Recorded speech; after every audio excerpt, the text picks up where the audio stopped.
A la presentación del reporte Mejorando el Hello, funcionamiento de las oficinas welcome nacionales de to the estadística. presentation of Mi the nombre es Elena report Fava y soy Making National coordinadora de Statistics Offices comunicaciones Better. en la división My de name is innovación Elena para Fava. I'm servir a the la communication ciudadanía y el coordinator in Hoy the seré Innovation su for Citizen Service moderadora. Division, and today I will Este be your reporte es el MC. resultado de un This esfuerzo report is conjunto the entre el Banco result of a Interamericano joint de effort Desarrollo y el between the University College IADV London.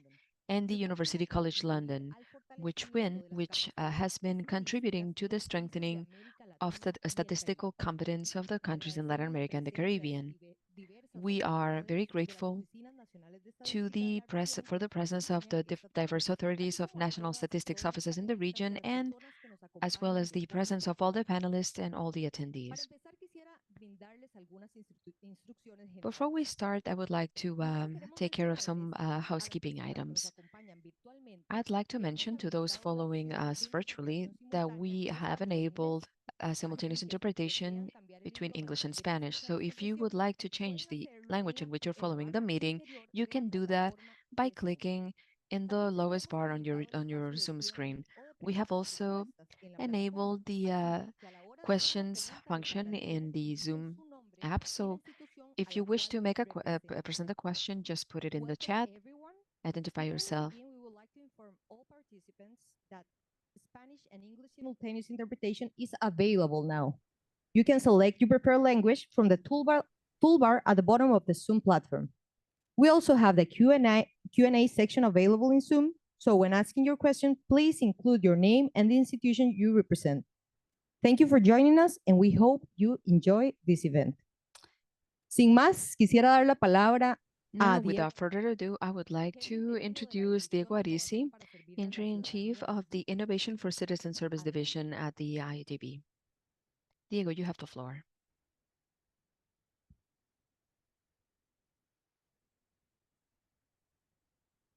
Buenas tardes a todos. Es un placer dar las palabras de apertura de este evento que tiene por cometido Good afternoon, presentar everyone. It's a pleasure for me to introduce this event, which has the purpose of presenting the report of making national statistics offices better. We compiled information from 14 national statistics offices and surveyed 13,000 people, which is a landmark on the planning and management of these kinds of institutions. I would like to extend special greetings to the National Statistics Office and particularly those who participated in this report. I would also like to thank the panelists that kindly gave us their time to share their comments and feedback on the study. Last but not least, I would like to greet all the experts on statistics present in this call. Your presence confirms the importance of the work that these offices perform in the respective countries. Usually, national statistic offices are visible during very trying circumstances. For example, when there's surveying information in a census. We have seen the way that these institutions hold in a moment like that, and they are very visible in a moment that is very challenging in political circumstances that exert pressure on them. The institutions and the strength of statistic institutions uh, make it so that sometimes census processes are not as efficient as they should be, but they often are. So we would like to thank the institutions because they have a fundamental role in these decision-making processes.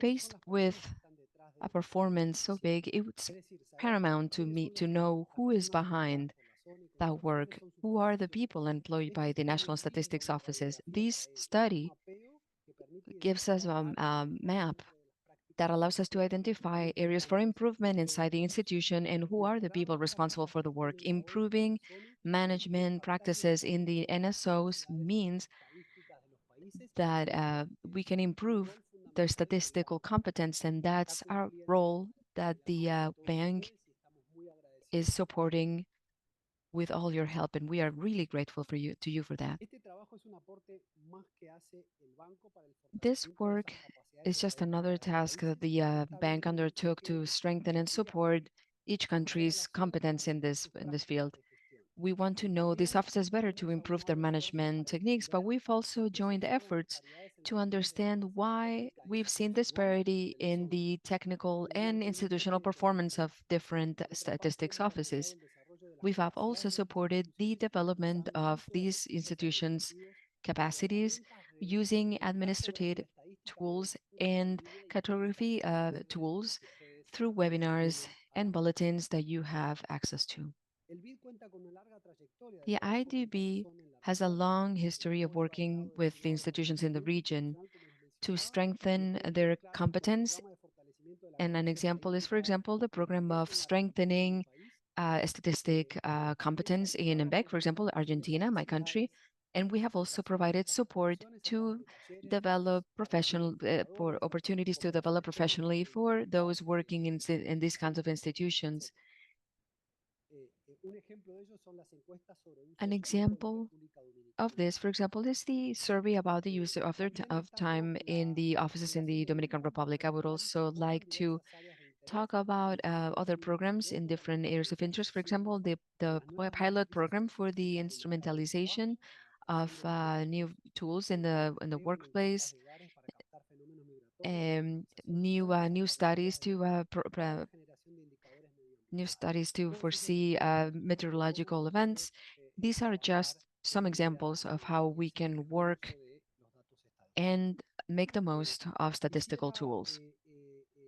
las contrapartes beneficiarias han sido distintos países. Hoy estamos The beneficiaries have trabajando con been muchos several. países de la Today, región we are para working with many facilitar countries in the region in strengthening procesos censales y el their reconocimiento de capacity when dealing with with census and other obviamente programs.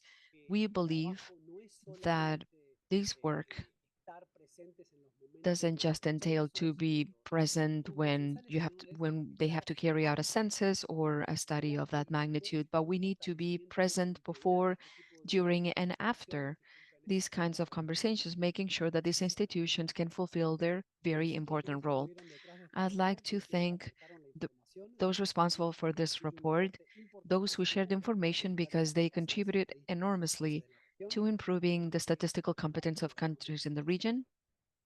Quiero hacer un agradecimiento especial I would like to a José Antonio, que ha especially tenido thank Jose una de Antonio, muchísimos who's años de been experiencia leading this y ha effort sido for a long un time in the embajador bank, and he's been no solo del an BID, sino ambassador not just for the muchísimos de los IADB, organismos que ustedes but also representan, for y many espero of de verdad cada día y cada the año entities that you ser represent. que pueda mostrar mejores censos y mejores And usos de los he's been working recursos tirelessly so your estadísticos institutions y de la can información. provide better results. Así que muchísimas gracias, Thank bienvenidos a you todos. so Es un much. privilegio para mí Welcome, everyone. acompañarlos en esta sesión. It's a privilege truly to be here with you during this session.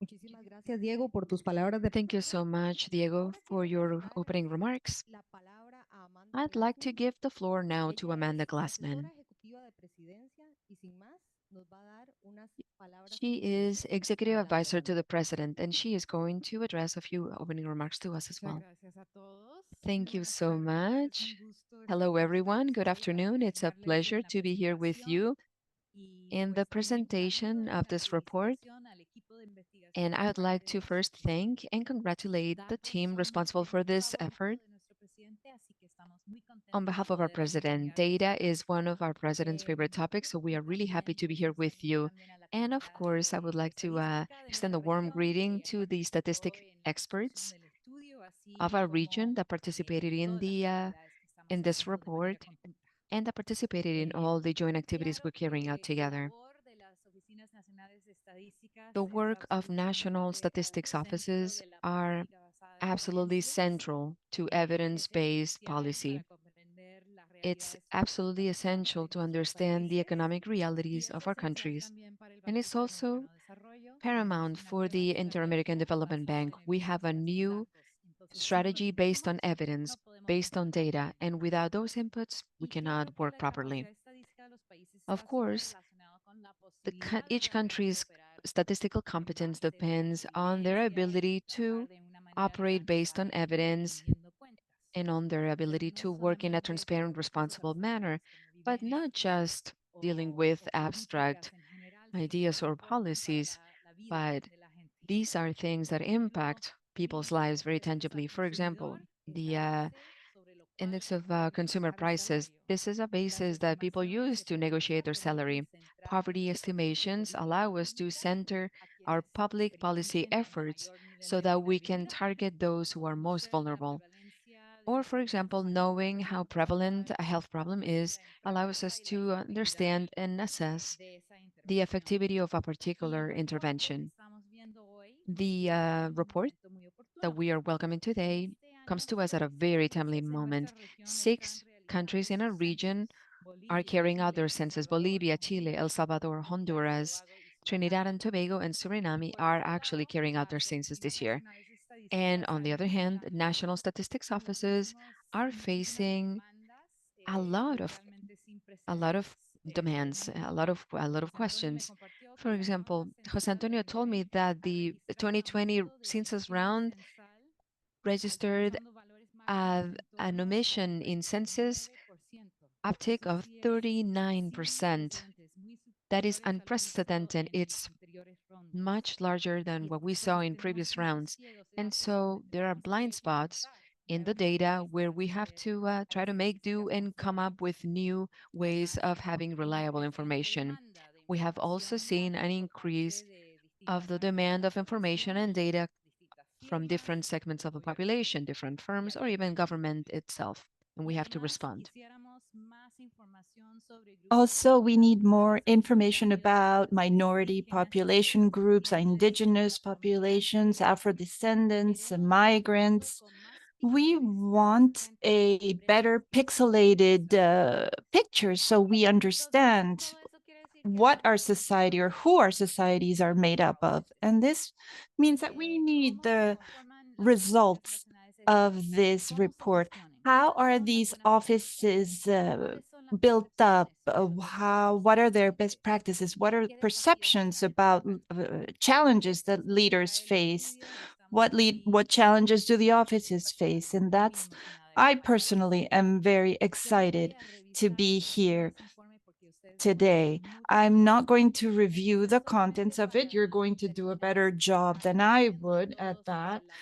So just to wrap up, I want to thank all of you for your excellent work, and I'm very interested to hear your findings. Thank you. Muchísimas gracias por tus palabras, Amanda. Thank you very much, Amanda, for your comments. Now we have with us virtually the director of the UN Statistics Division, Stefan Schweinfest, who will be sharing some comments with us by video. Esteemed colleagues, dear participants, I'm Stefan Schweinfest, the director of the United Nations Statistics Division. I regret not being able to join you in person today, but it is certainly an honor to contribute to the presentation of the groundbreaking study reflected in the publication Making National Statistical Offices Work Better in Latin America and the Caribbean, by sharing some reflections. Let me start right away by congratulating the Inter-American Development Bank for sponsoring this important work, and my dear colleague Jose Antonio Mejia Guerra and his co-authors for their thorough research. High quality, timely, and disaggregated statistics are the bedrock of effective decision and policy making. Statistics inform decisions that shape the future of our societies and guide progress towards sustainable development at global, regional, and national levels. And the development, production, and dissemination of these statistics rely heavily on the competence, motivation, and integrity of the individuals working with national statistical offices. In today's fast-evolving data landscape, the role of these offices is expanding beyond traditional functions to include broader data stewardship responsibilities. This shift offers tremendous opportunities for digitalization and innovation within and beyond official statistics. However, to capitalize on these opportunities, national statistical offices must be equipped not only with the latest technology and infrastructure, but more importantly, with highly skilled and motivated human capital. This study, which surveys 13,300 employees across 14 countries in Latin America and the Caribbean, illuminates these often overlooked yet crucial actors in the statistical process. It highlights the need for robust human resource management practices within these offices. Merit-based recruitment, adequate remuneration, work-life balance, and performance feedback are critically important to ensure higher staff motivation, integrity, and competence. This publication brilliantly explores what makes a statistical office successful by examining internal dynamics through the lens of its staff. The survey results show a clear correlation between the competence of staff and the overall statistical performance of an office. The results, well articulated and analyzed in this publication, teach us that to harness the potential of these offices truly, we must prioritize investments in human capital.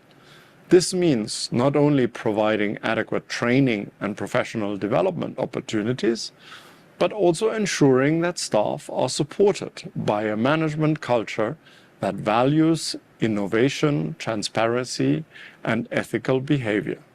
In this, the study provides a data-informed roadmap for managing national statistical offices better, in helping them to navigate the complexities of the modern data ecosystem. The COVID-19 pandemic and other recent turmoil have underscored the critical need for national statistical offices to address emerging and urgent data needs. This study supports our understanding of how to enhance the agility and resilience of these offices by focusing on staff performance, motivation, well-being, and effective management practices. The results of this survey are relevant and enlightening, even for someone like me, who has over 3 decades of experience in official statistics at the international level. Thus, I would support that this study be conducted in other regions beyond Latin America and the Caribbean to continue enhancing the capacity of national statistical offices globally. By replicating this exercise in other regions, we can build a comprehensive understanding of the strengths and challenges faced by national statistical offices worldwide, paving the way for more effective and responsive statistical and information systems. Thank you.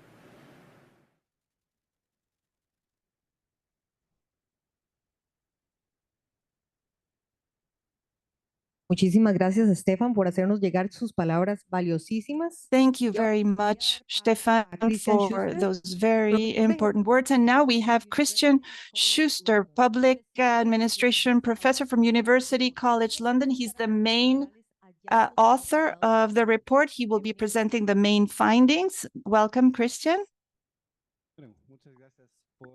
Thank you very much for those kind words of introduction. It's a pleasure to present this study regarding improvements to the National Statistics Office. And I have the privilege of being here presenting, but this was a team effort with Jose Antonio, with Marilyn Rojas, and other colleagues. And as we said, what we do in this report is to apply a survey to over 13,000 statistics officials.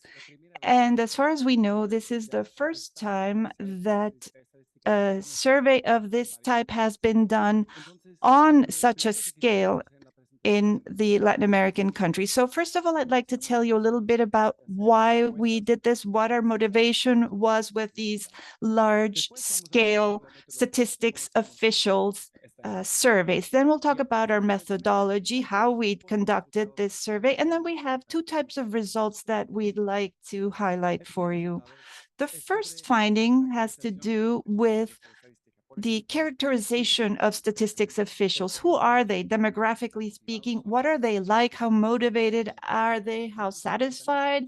How motivated? How ethical are they in generating statistics? And then we'll have some conclusions talking about certain regional patterns. But we will conclude that there is much variation. In some places, they have very high levels of motivations. In other places, there are challenges. And the question is, what explains this result? So in the second part, we'll try to find some explanations for differences in motivation levels and others, looking at personnel management methodology. What helps some offices achieve greater competency, motivation, and ethics? And I should say beforehand that we'll try to persuade you that these surveys are worthwhile, that you should use them periodically, and not only in statistics offices in Latin America, but in the rest of the world as well. First, let's talk about motivation. Why should we conduct these surveys? Well, we know that it's important to have quality statistics, but we don't know much about the people who generate these statistics. And this is because for decades, these offices have been measuring others, businesses, governments, etc., but they have not looked inward and measured themselves in this way. And we think that this is an important step in improving the qualities of our statistics, because as we'll show, motivation, the commitment of these officials is a very important factor in determining the statistical capabilities of a country. So it's important to understand where motivation comes from, integrity, where it comes from, and how we can improve these indicators. That's why we conducted this survey. Very briefly now, please forgive me, we'll talk about the conceptual framework and the methodology, since we have some statisticians here. We want to do that. So conceptually, we have two areas of importance here. The survey is measuring the attitude and competencies of the officials, their motivation, there's a level of satisfaction and of commitment. Now, it's important for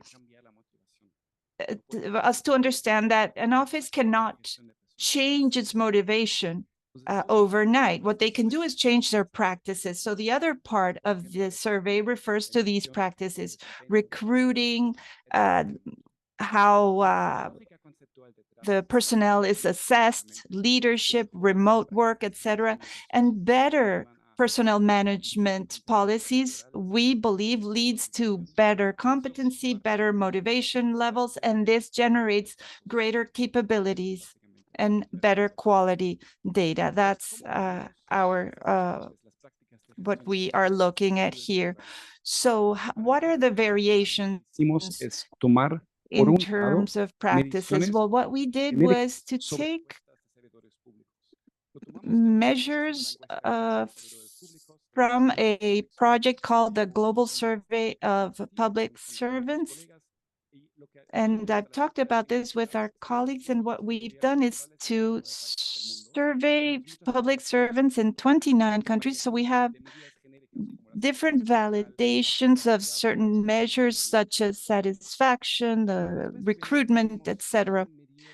We also wanted to measure something that's quite particular for statistics offices and key to their performance: competency, integrity, in data production. So we have some very particular measurements that we have for statistics offices in particular, and we really want to thank our colleagues from the INE Statistics Office in Peru, where we validated some of these initially, and I can show you the questions and answers later if you're interested. Now we have evidence that suggests that what we are measuring in our survey on statistics officials is important for the institutional performance of these offices. What you see here is a correlation between statistics competencies of officials, according to this measurement. We just gave them a short statistics test, basically, is what we did. And what you can see is that the statistics offices where statistics officials have higher levels of competency, the office itself has better performance levels. And here we have a quality index in terms of selection of officials. You can see a strong and positive correlation with that and the performance of the office itself. And this suggests that what we are measuring is important in improving the quality of the statistics coming out of that office. So how did we conduct the survey? It was done online. We invited all those people who work in national statistics offices through their email to participate in the survey.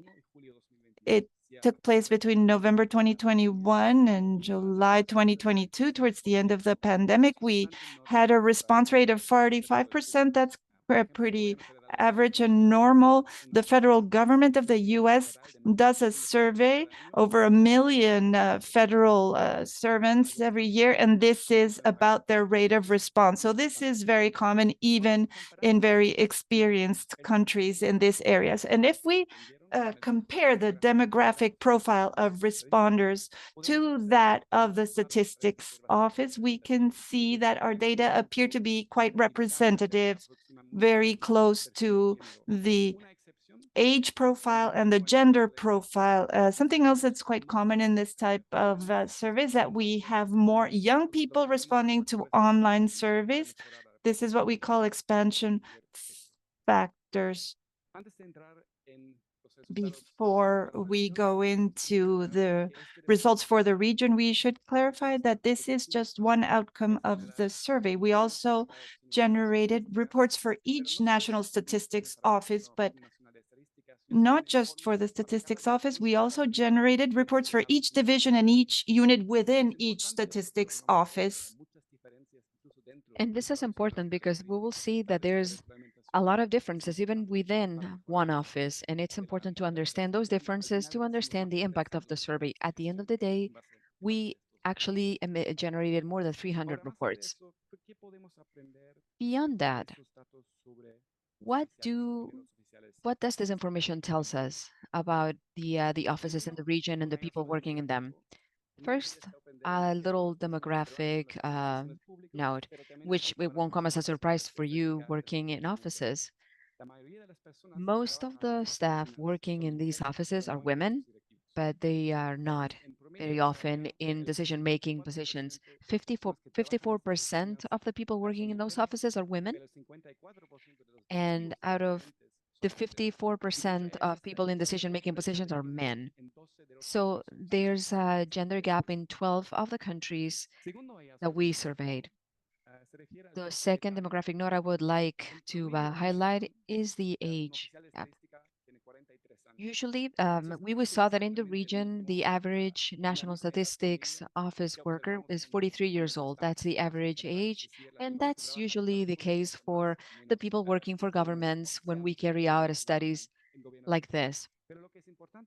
However, it's important to see the variation. There are some national statistics offices that have average ages in their workers of over 50. And I'm going to tell you that this matters because the skill set and the motivation is different when someone is younger than when someone is older. Now, beyond the demographic findings, we were interested to know more about the attitudes and the motivations of the people working in these offices. First, we asked them about their attitude towards the position, whether they were satisfied, whether they were happy with it, they were proud of their work, and committed, engaged with their work, basically trying to gauge whether they are invested in their work or not. And the upshot of this is that most of the people working in these offices said that they're very satisfied with their work. 78% are motivated to work, and 84% is engaged with their work. These are results that were a little higher than results that we've seen in other studies. Then we measured the attitudes of these workers towards their organization and towards public service. For example, we asked them whether they were committed to their organization, and we asked them, for example, would you recommend your organization as a good place to work? And we see that 68% of the people that took the survey said that they would recommend their office as a good place to work. This is the same value that we saw in similar studies. And the same thing went for being motivated with for public service. 72% said that they were motivated to serve in public offices, and 46% said that they wanted to spend the rest of their career in their Office of National Statistics. However, that doesn't always um, translate into staying or retention of talent. When we asked if they wanted to stay, when we asked them if they wanted to stay in their particular organization, as I said, only 46% said that they were willing to stay for the rest of their career in their particular office.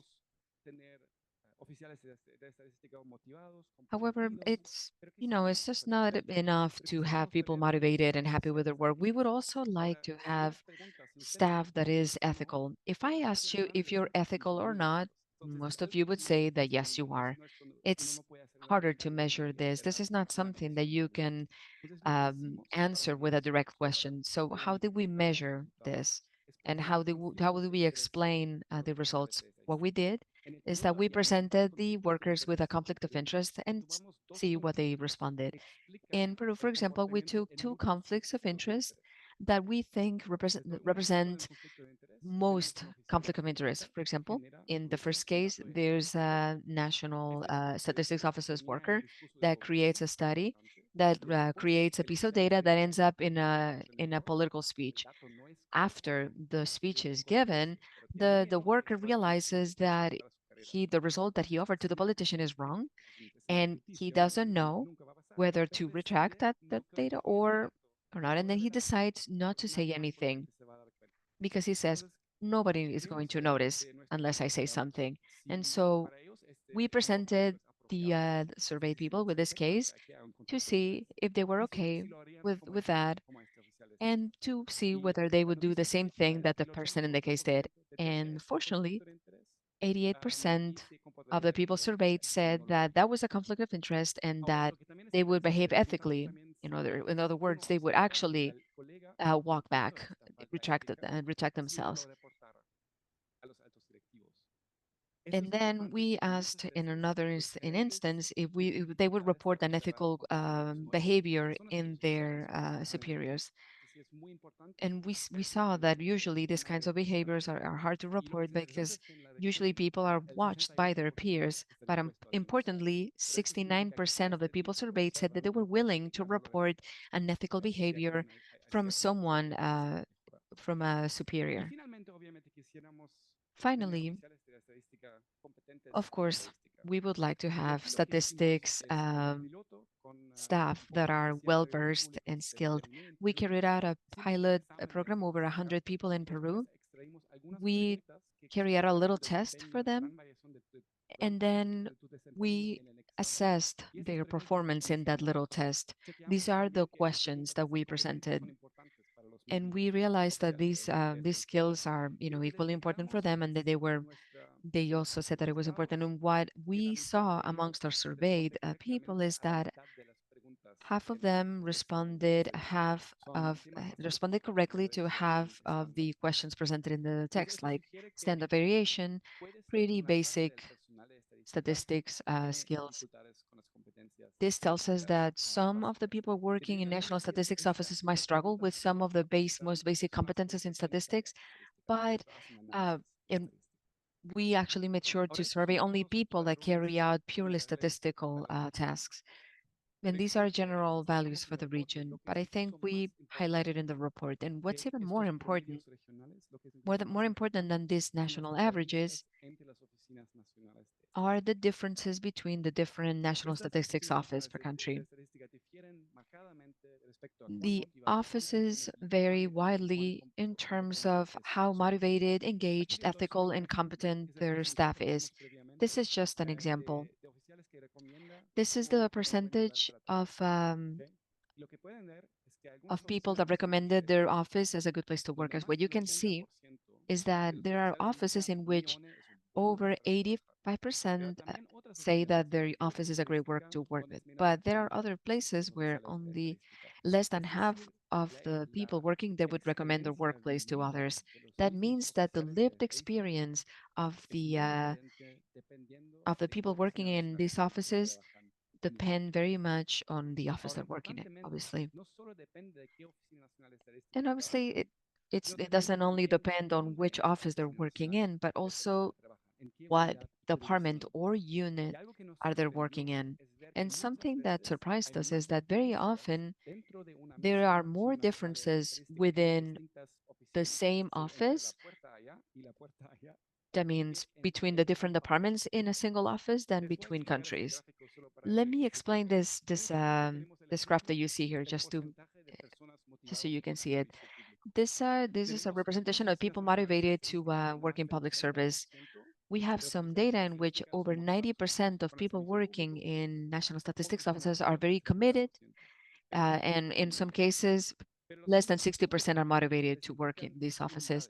And the blue dots show the units. There are some units in which, even within the same office, less than 20% is motivated to serve publicly. And there are other units in the same office that say that they are motivated to serve the public in a 70%. So even within one office, you see a wild variation of motivation between departments. And the question would be, how? How is it possible that the lived experience of one national statistics officer's worker can be so different from someone who's working perhaps two cubicles behind? The statistics and the statistical answer is, well, because the staff management practices differ widely as well. So we've examined 80 staff management practices that we think are predictive of commitment, engagement, and motivation. And we highlighted them in the report. What I would like to do here is just to give you 10 key findings about what we can learn about better managing people in these offices. And I'd like to start with the worst assessed index in all management, staff management techniques in all offices. And that's salary perception. No office of national statistics in the office our worker is satisfied with their salary. Just a few, in fact, 21% only is satisfied with their salary. Only 24% considers it sufficient to provide for their families, and 39% says it would be difficult for them to find a work to find a better job in the private sector. It's important to highlight that there are very important variations between the NSOs and the rest of the government. When we carried out this survey in the NSOs and in government, in the whole world, 42% was happy with their salary. That means double of what we observed in National Statistic Offices personnel. This means that it's important to pay people in these offices well and pay them well enough to retain talent. Because one of the key aspects of this is that if you're not offering a competitive salary, you won't be able to retain that talent. The second recommendation is a little cheaper, because I know that if you have no funds, it's hard to increase people's salaries. This second recommendation has to do with recruitment and merit-based selection. To measure this, we asked a lot of questions about how people found out that there was a vacant position and how they accessed that job. We compared people that entered the organization 20 years ago and people that entered that office 5 years ago. And we've seen an improvement in the recruitment and selection practices in offices. Obviously, there's room for improvement. And I'm going to give you 3 examples. Something that I find important is that whenever there's a vacant position, there should be a public announcement so everybody can find out. When we asked the people about how they found out about the current job, they said, oh, it was informal. Basically, I heard from someone else. And then they told us that those who are in charge of actual statistical skills, they are for example, their methodology techniques or program techniques were tested, but only 34% of them. And it's important that they are tested because we know that the tests reflect their actual ability. And we also asked questions about merit-based selection. For example, we asked them, what were the criteria that they asked of you in order to enter the office? And they told us that 27% said that they had the support of friends, relatives, or politicians in order to get the job, meaning that it was not always merit-based.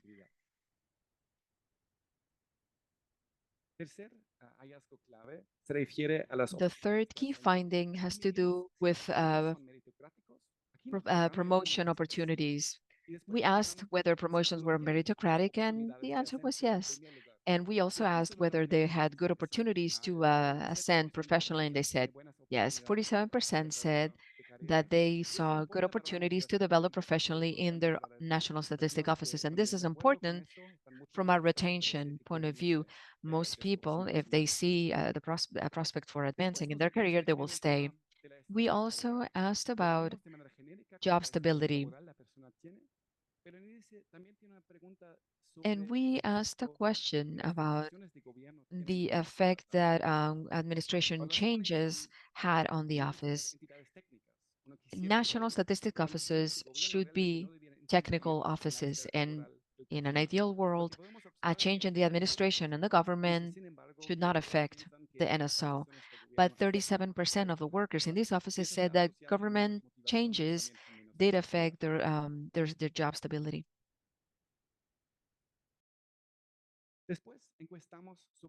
Then we asked about performance management, and there are many types of assessments, but over 80% say that they've had one. One thing that can be improved is that for about a third of the respondents, they said that they don't have the basic tools they need to make this effective. 64% told us that they had an opportunity to talk about their results. An assessment can't really help a person unless there's a conversation, first of all, about goals and then about what was achieved. So there are some basic elements that need to be implemented there to improve this aspect.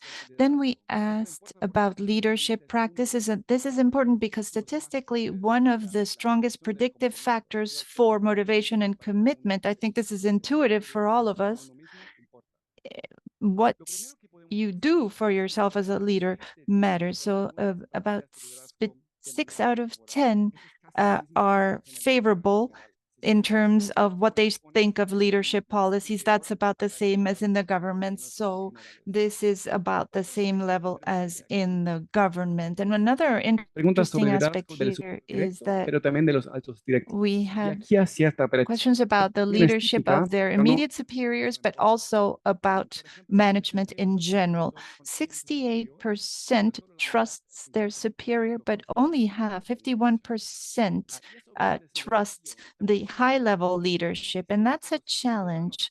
We'd like citizens also to trust the statistics offices. So it's a challenge if the employees there themselves don't trust their high-level leadership. How did we conduct this survey at the end of the pandemic? Well, we also talked about remote work, of course. For some tasks, you cannot work remotely, but for others, we saw that about almost half did work remotely. And I think here the most important finding is that in general, this is something that statistics officials want. And when we ask them, do you want to work remotely after the pandemic? Most of them said yes, but they don't want to only work remotely from home. What they want is to have a hybrid model, go into the office some days and work from home other days. And this is important, especially because these offices want to be an attractive employer for these employees. Now, regarding HR management, we asked questions and we did an analysis also within these offices. And I think there are two groups in particular where we should focus. The first group is the young professionals.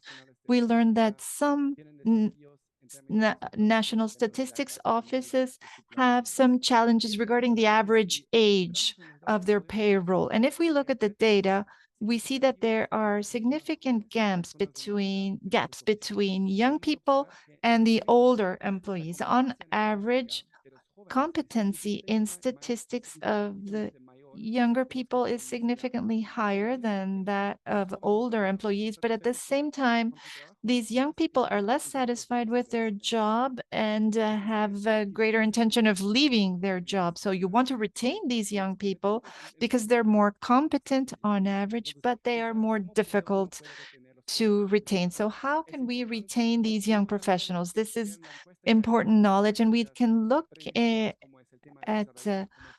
other surveys that talk about salary and career opportunities as well. These are also important factors. And we should mention as well that we need to promote more women to leadership positions. We saw earlier that there's a gap between men and women at these levels. And what we see in the data is that this gap is not due to the fact that women are not as good as leaders. We can see that the quality of their practices and their leadership capabilities is the same. We see in units led by women, there's no statistical difference. So if women are as effective as men are, and this is even in the experience of those surveyed, but women are underrepresented in these leadership positions.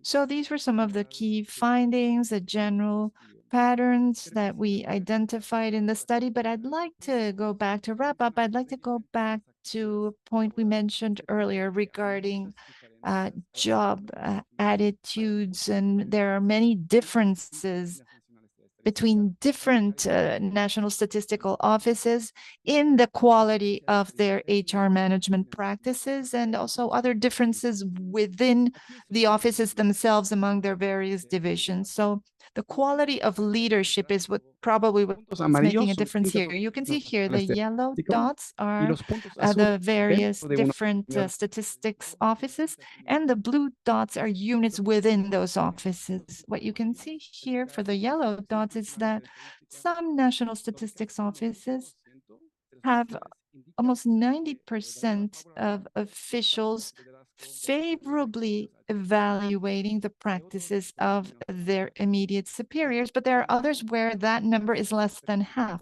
But if we go to one statistics office, this one, the one that's in fifth place, we can observe that this same variation exists between different units of the same office. Some divisions and departments of this office that's in fifth place have 30% of people having favorable views of leadership, and in others it's 80%. So there is a need for improvement where we need to identify what are those management practices that need to be improved.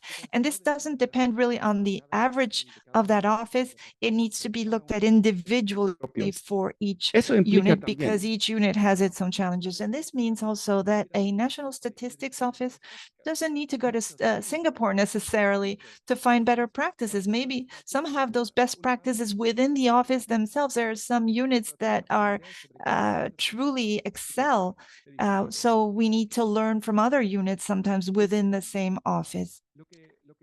And very briefly, what we mainly would like to achieve here, and also invite other national statistics offices to do, is to conduct these surveys regularly. Otherwise, we don't know what practices need to be improved or where within the organization. So for this, we have a website at iadb.org/encuesta.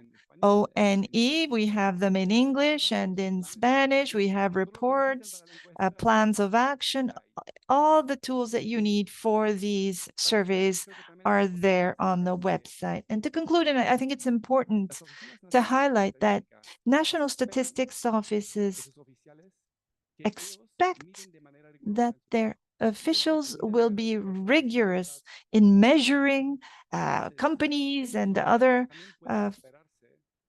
factors from within their office. So there should be an expectation that they will be equally rigorous in measuring their own performance, and this will help improve the motivation and the performance of their employees. So please visit our website, iadb.org/NSO survey.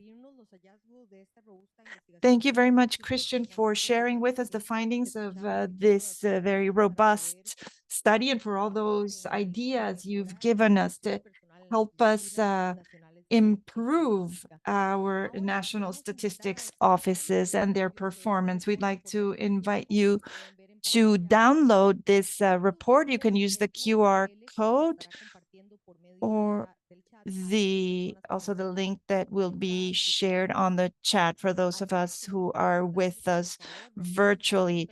Also, we'd like to ask you to enter your questions into the Q&A section. And before we end this event, we will have some time to respond to some of these questions. Thank you very much for your time, and we urge you to continue to participate actively in this process. I'd like to invite Jose Antonio Mejias Guerra. He is the lead specialist in modernization of the state at the IDB, and he leads this project, and he will be also moderating the panel that we now have.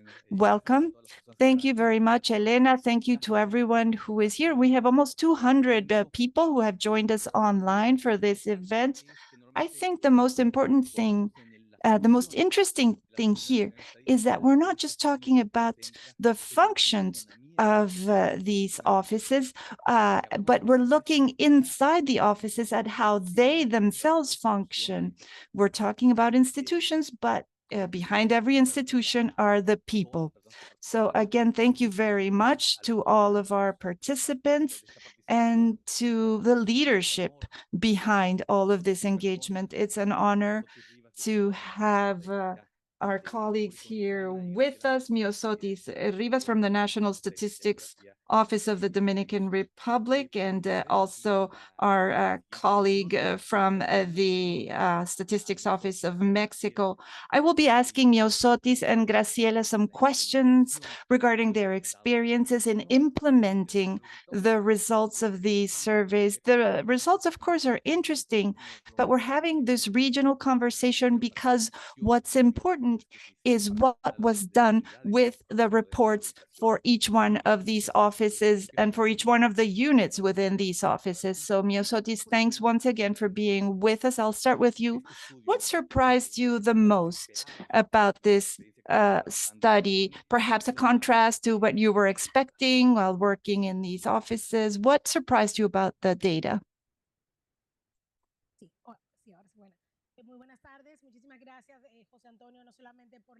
Thank you. Good afternoon. Thank you for this invitation to be with you this afternoon. And thank you also for all the work that you've done. Thank you to Christian as well, because you haven't just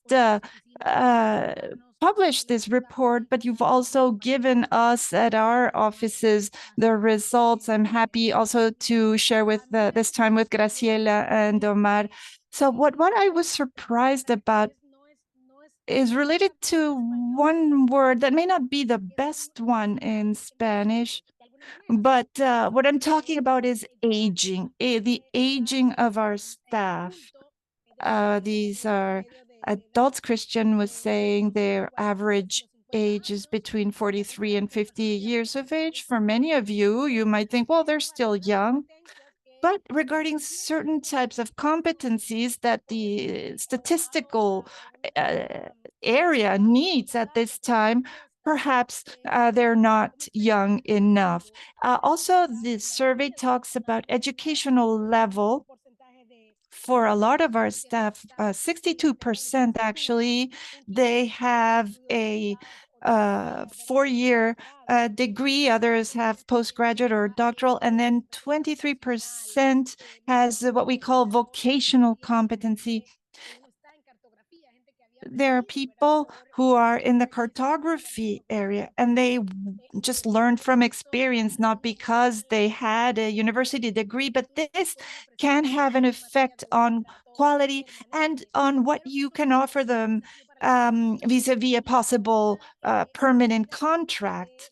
So this is a reality that we have in our offices, and information technologies and knowledge are a possible tool that we can use in this regard. You talked about the census, and we were having a discussion within our institution after these results because we want to take that qualitative leap in terms of quality.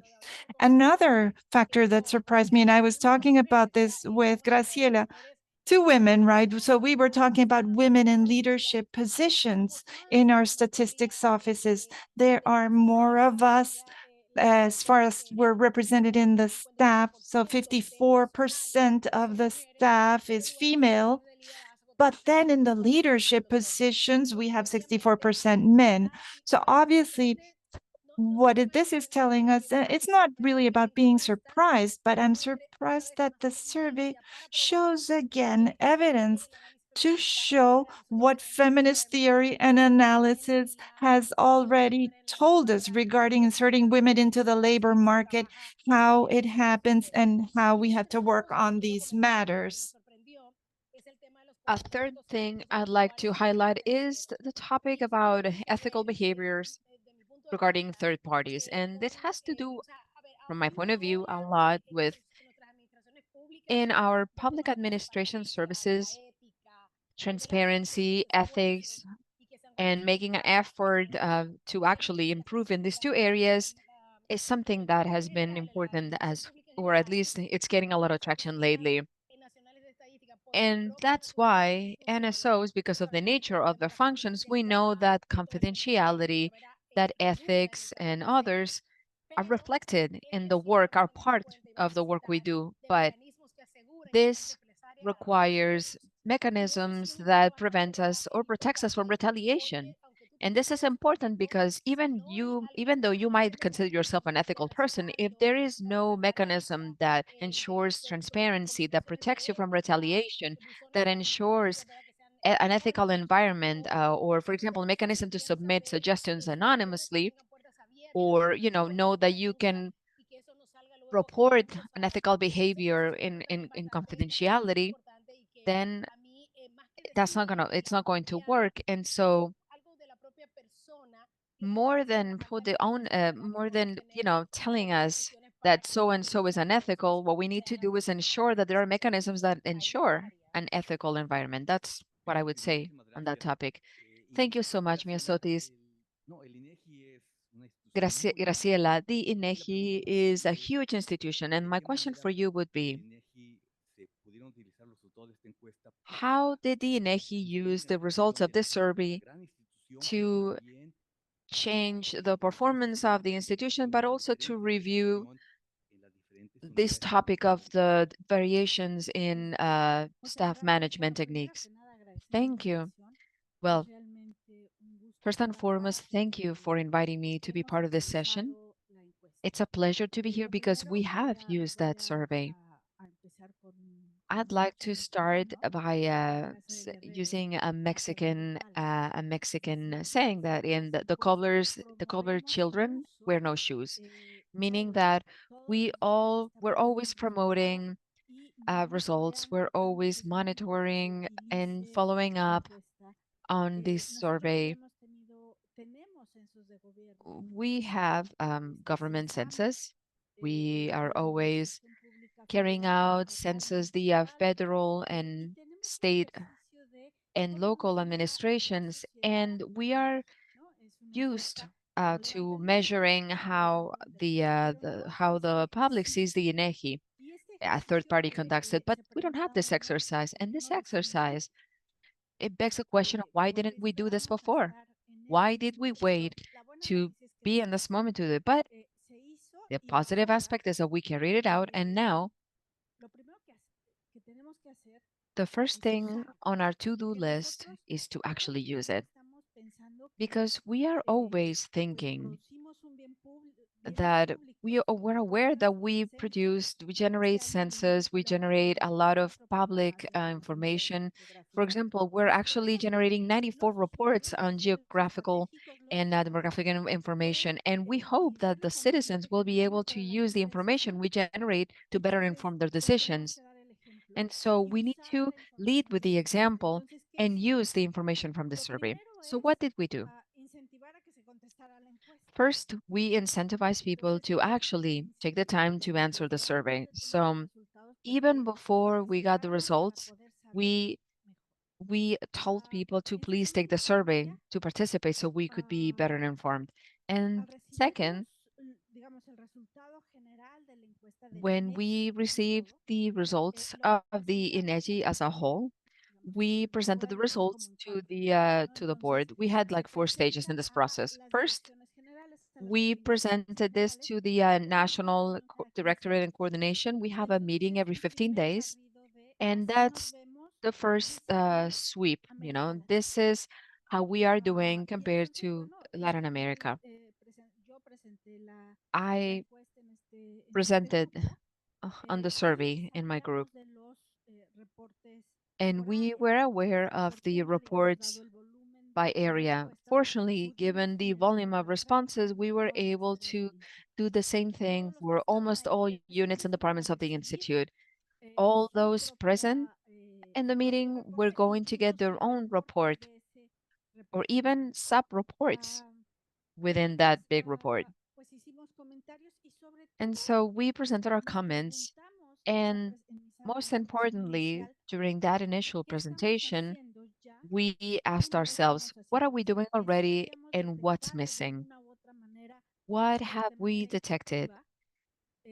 There were things that we intuited were working or not working in a certain way, and we have an idea of what to do or not to do, but there were things that were not on our radar, and we knew that as an institute, we needed to take a look at it and see how to align our strategic programs and long-term and short-term initiatives. The second stage um, consisted in the fact that each area received their own report and then they presented to their superiors just to emphasize that huge diversity because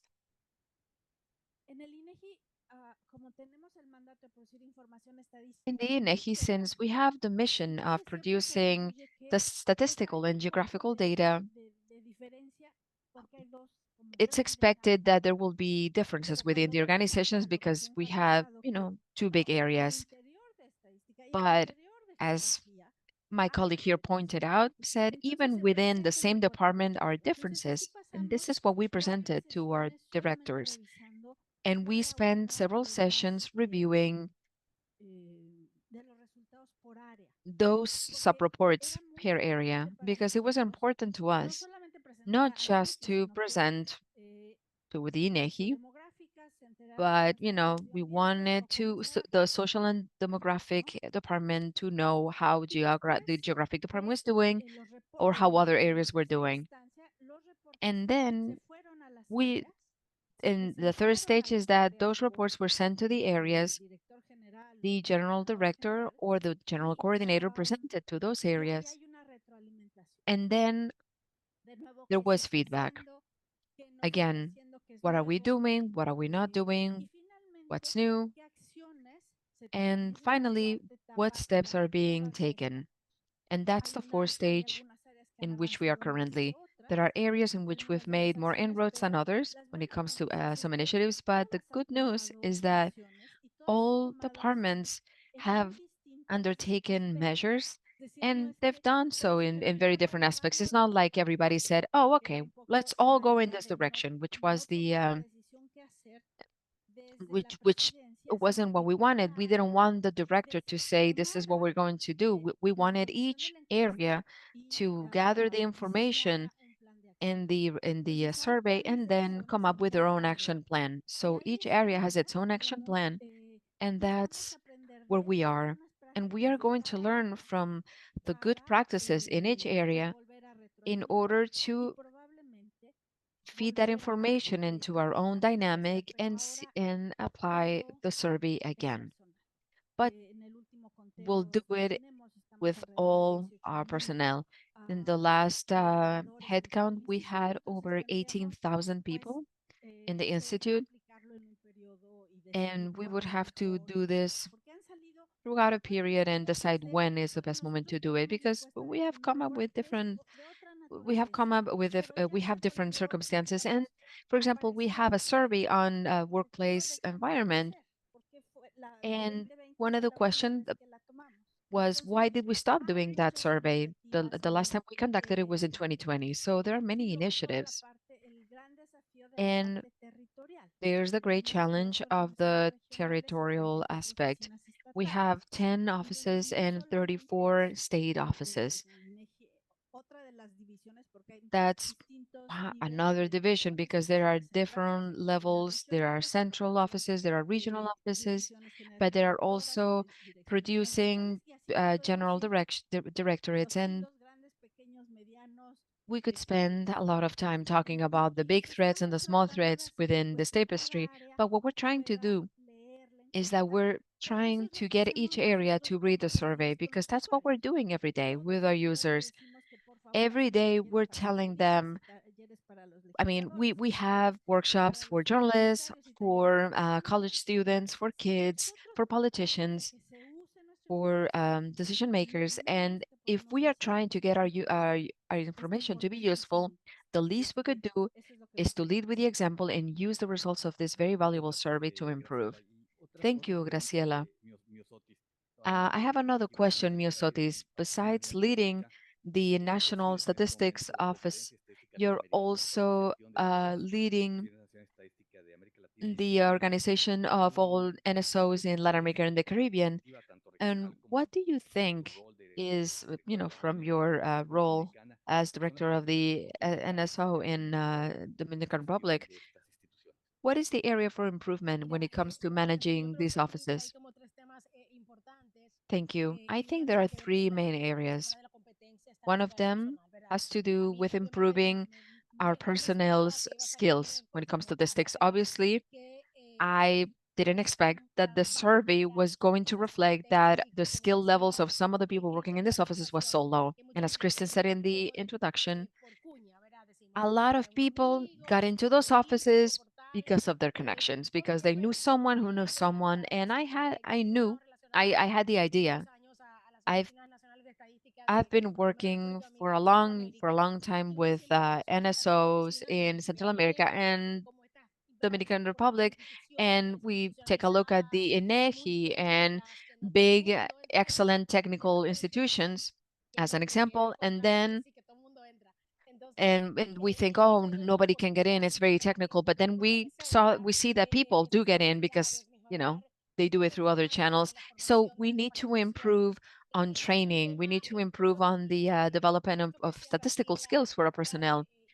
And I echo what Graciela was saying and what Christian said. In the case of the Conference of Office of Statistics of the Americas, this is something that we could promote amongst countries. We have a network of knowledge transfer that works precisely to strengthen those competences, those skills. And it's important that we make the most out of those exchanges, out of those internships, and the exchanges between members of the network, between institutes. And the second thing I'd like to mention is management itself. And of course, we can't talk about it without talking about leadership. Management, 2 weeks ago, we were in Mexico with a conference, and we had the opportunity of talking to Mario Palma, and he said, if we had thought about this before, we would have preferred that people in national NSOs were 80% managers and the rest just technicians. You could be a great statistics expert, great for a census, but if you don't know how recruitment, how contracts, how management, how everyday tasks work, well, and when it comes to leadership, 2 weeks ago we were discussing this very topic, and we talked about it actually about um, leadership. Today, we're not just talking about national statistics offices. We're talking about data ecosystems that also bring in the private sector and also individual agents. And this requires for the system to be more open. And this led us to talk about practice, recognizing leadership, recognizing those who are helping to transform the institution, people who are respected, people who are known to be ethical individuals. We were wondering how can we distill that and turn it into good practices for the office. And I want to give you an example so we can then look at it from the gender perspective, because both Graciela and I were behind the creation of a network of female leaders in NSOs. We created that community in December 2022 with Sandra Quijada, who back then was the director of the INA in Chile. And even though in the beginning we just thought that we would only include women in the highest position in authority, we opened it to also intermediate position, because in many countries those positions are in the hands of women. And last week we had a webinar with Senator with the office of a representative in Barbados, and she told us about her career as a woman leader in a Caribbean country. And she talked about how necessary it was to establish alliances between women to foster the advancement of women, because we are talking about a world that is still very closed to the participation of women and elevating women to decision-making positions. So we need to create opportunities for women, opportunities, safe environments where women can develop professionally. We tell everybody that if you're a woman working in this world, you need to know that there's someone else in that community that can listen to you. So creating this community of practice is paramount. And one last thing that we've done in this community is that, for example, with Sandra in Chile, we're going to bring Belize in, and we need to figure out a way of laying a bridge towards the English-speaking Caribbean. Even though, we are in the Americas, there's still a linguistic barrier, and we need to be better about including the English-speaking Caribbean. We need to make the most of the opportunities. Thank you, Neosotis. Graciela, for you as well, what opportunities do you see, not just from the point of view of INEGI, but also they have a role in the executive committee of the Statistics Commission of the UN. They're also part of the OECD Statistics Committee. So from that extra regional perspective, how do you see these opportunities for improving the management of national statistics offices in this way? Well, thank you.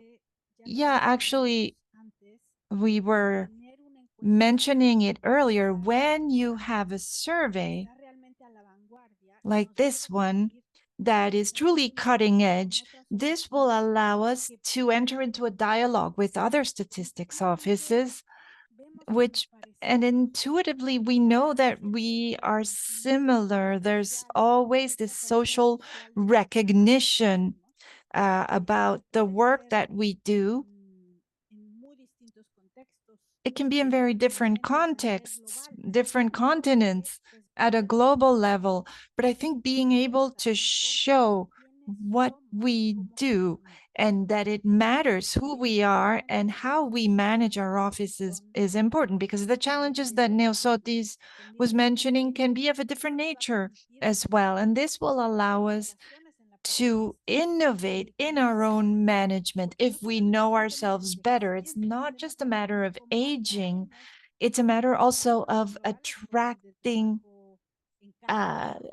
employees who want to do hybrid work and work from home certain days, for example. I was not surprised by that. I was not surprised that many of the results are in line with what government surveys are telling us,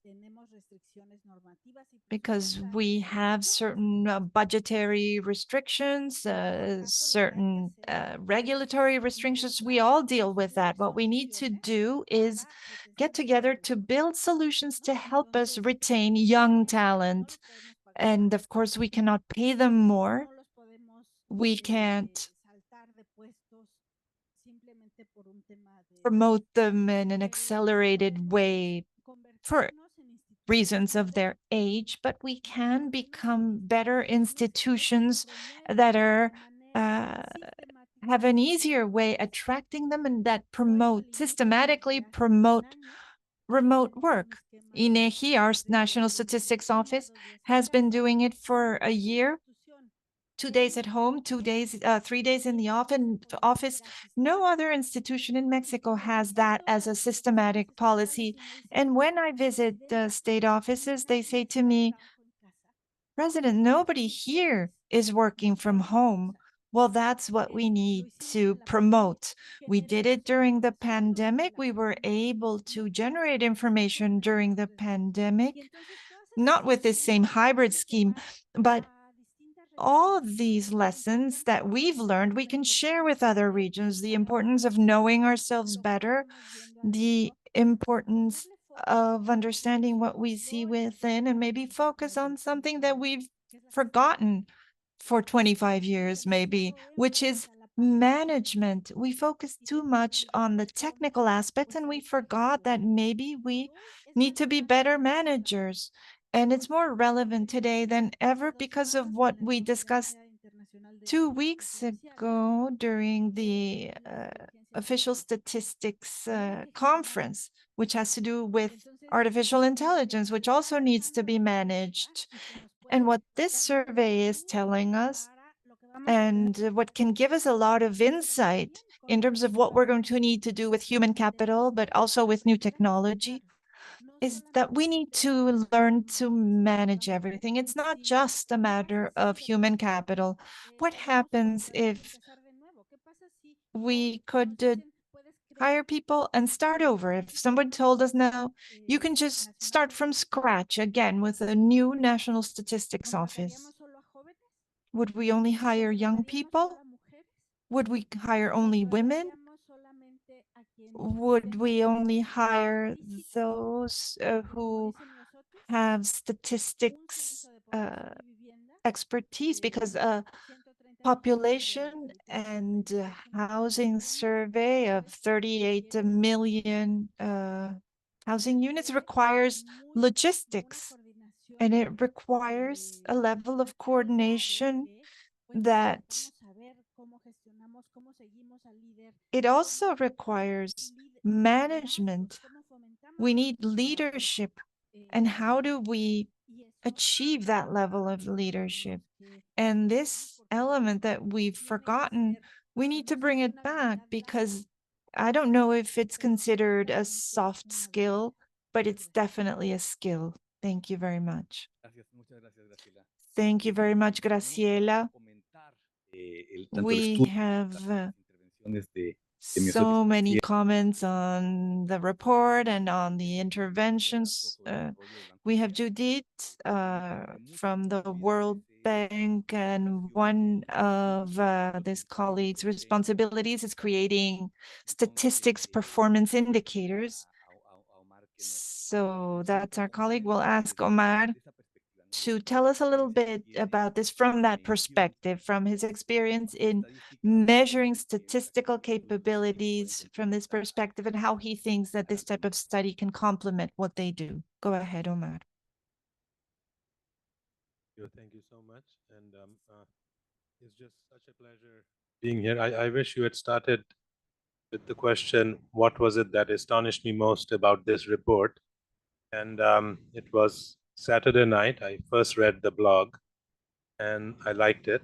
And I read the report and I finished it top to bottom. That astonished me, that I liked it so much. It's just so well written, and I wanted to acknowledge that. And it's just filled with so many important findings. And also, say, you said that NSOs, a majority of women work there, but in leadership positions, it is a majority men. And I'm glad that this stage defies that.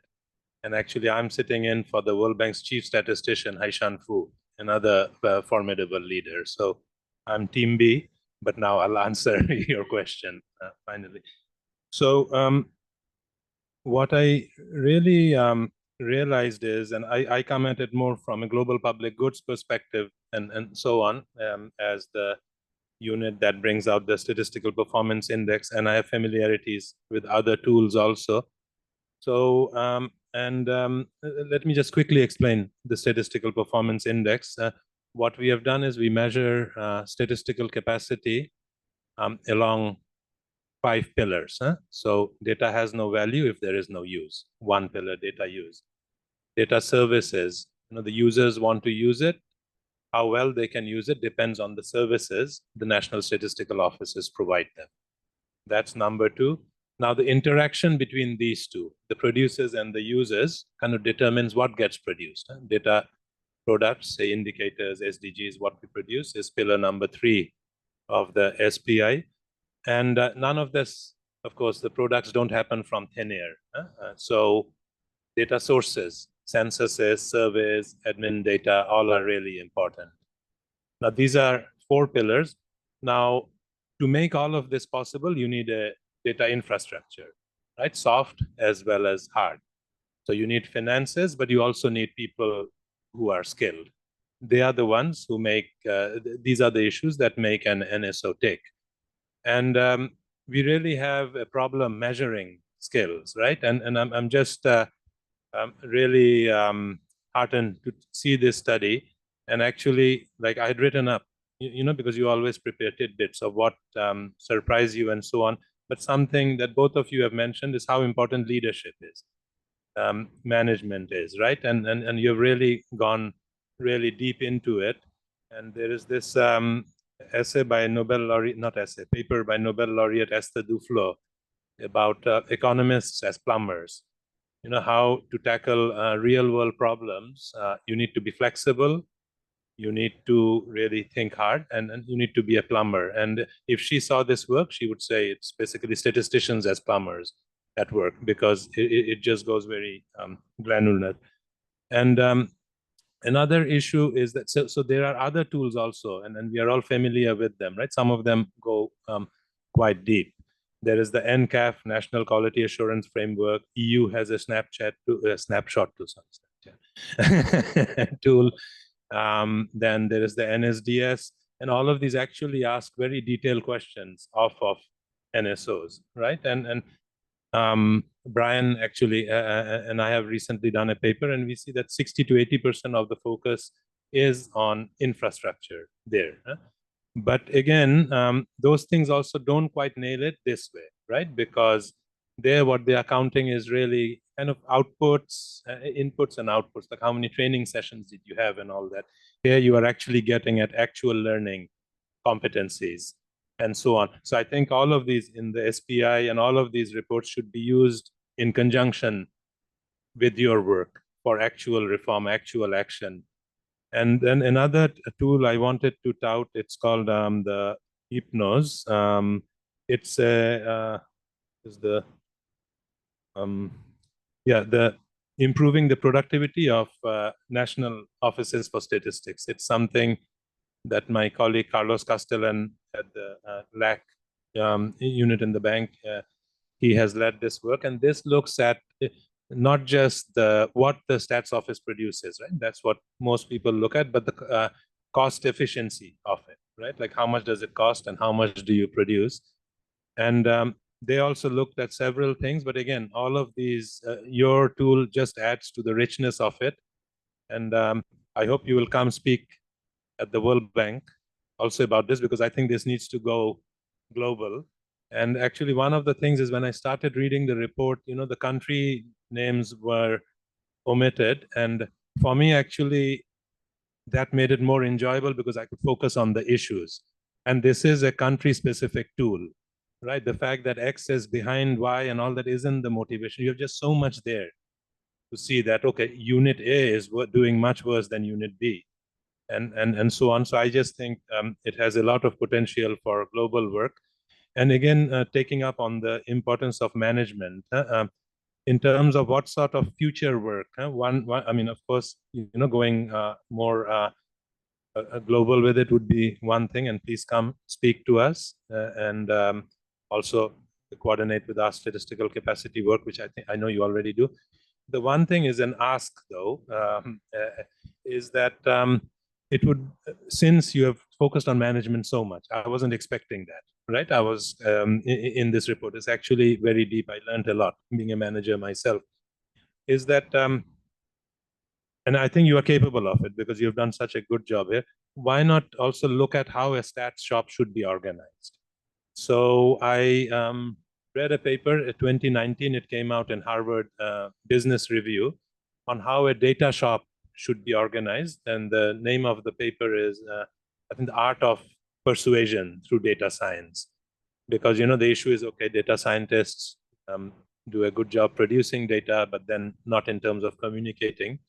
But what I mainly got out of it was they kind of did a matrix of a dashboard of how a data shop should be organized. You need to have the data wranglers and the data analysts, subject matter specialists, project manager people, and then also the communicators, right? The last mile to get the message out. And you can actually, so what is the matrix for NSOs that way, right? If there is a framework like that, it helps you make decisions, right? And you can tailor make it a little bit to your organization. I would just think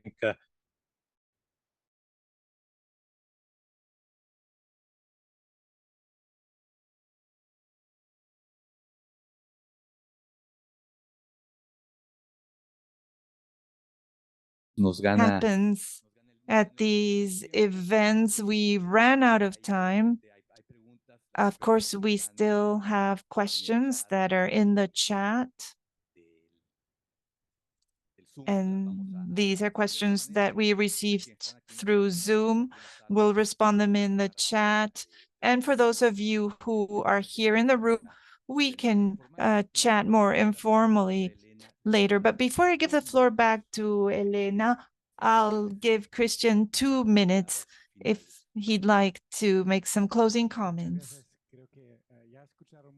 Thank you very much. Well, I think you've already heard enough from me, so I just wanted to thank the panelists. Obviously, we spend a lot of time generating data, and it's wonderful to hear what you're doing with those data, because that's the end game, isn't it? Not just the generation of data itself, but what the data does. And I also love what you said about globalizing this tool. I mean, that's the intent. And I'm working with the bank in that regard, and we could coordinate perhaps so we can achieve this. And it's important to highlight that in this survey we can measure a lot of different things, and what you mentioned is a great idea. I also love what you said about integrating in networks in Latin America to give these topics a little push. And of course, if there are more questions, we are happy to respond them via chat too. Thank you so much. Aplauso. Let's give him a round of applause. Bueno, muchísimas gracias. Ya ha llegado el Well, momento de thank you finalizar esta so much. presentación. Unfortunately, Antes queremos we have run out of invitarlos time, but nuevamente before a we do descargar that, el reporte Mejor I would like Funcionamiento to de las encourage Oficinas you to Nacionales de download Estadística que encuentran the en la pantalla report que tiene del about reporte making y en el NSOs chat better. de Zoom. You can do it Para through quienes the están QR code you see on your participando screen and through Zoom for those aprovecho who para are with agradecer us virtually. nuevamente a la directora I would gerente like del to take this reporte del opportunity gobierno to dominicana, thank Miosotis again Rivas, Miosotis la Rivas, director presidenta of del the INEGI, NSO Graciela Márquez, of al director de la Republic, the del Dominican Fondo Monetario Republic, del Banco Graciela from Mundial the y Desarrollo INEGI, del Banco Mundial, Umar Serayudín, Umar Surayudin, Kristen Schuster y a su and equipo de Kristen Schuster trabajo que and hicieron his work posible team este estudio. who made Además, this un especial study agradecimiento possible. I a would todos also los like to funcionarios, thank a las funcionarias de las especially oficinas all nacionales the de public estadística servants que han working ejercido in con su valiosa national statistics contribución al offices in the estudio region presentado, because of their valuable así como a nuestra audiencia, a estas 200 information. personas que se And conectaron also thank y you to the compartieron con 200 nosotros el attendees that lanzamiento de connected este with us reporte. today and shared this very Esperamos special que estos moment with us. resultados puedan We hope inspirar that these estos results mejores y nuevas formas will de gestionar el translate talento en into nuestras better and oficinas new nacionales ways de of estadística managing our y así talent contar con in más national herramientas statistic offices para so we tomar can have better mejores decisiones de information política and pública e thus impactar positivamente inform las vidas decision de making millones de and personas en produce América policies Latina. that will have a Muchas positive gracias. effect on the millions of lives in Latin America and the Caribbean. Thank you so much.